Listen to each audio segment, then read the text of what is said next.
অবশেষে গাজায় যুদ্ধবিরতিতে সম্মত হয়েছে হামাস ইসরায়েল। বুধবার কাতারে মধ্যস্থতাকারীদের দেয়া শর্তে রাজি হয় দুপক্ষই। 15 মাসের বেশি সময় ধরে গাজায় ইসরায়েলি আগ্রাসন চলার পর অবশেষে এলো যুদ্ধবিরতির সুখবর। এরই মধ্যে ইসরায়েলি হামলায় প্রাণ গেছে 47,000 ফিলিস্তিনির। বৃহস্পতিবার আনুষ্ঠানিকভাবে চুক্তির বিস্তারিত ঘোষণা করা হবে। আন্তর্জাতিক বিভিন্ন গণমাধ্যম জানিয়েছে, খলিল ইয়াহিয়ার নেতৃত্বে একটি প্রতিনিধি দল কাতার এবং মিশরের মধ্যস্থতাকারীদের কাছে যুদ্ধবিরতির অনুমোদনপত্র হস্তান্তর করেছে। প্রাথমিকভাবে জানানো হয়েছে, রোববার থেকে কার্যকর হবে এই যুদ্ধবিরতি। এর আগে গাজায় যুদ্ধ বন্ধে দফায় দফায় উদ্যোগ নেওয়া হয়, কিন্তু ইসরায়েলের আপত্তির মুখে তা ভেস্তে যায়।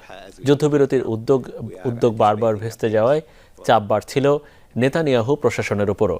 2023 সালের অক্টোবরে ইসরায়েলি ভূখণ্ডে অভিযান চালায় হামাস।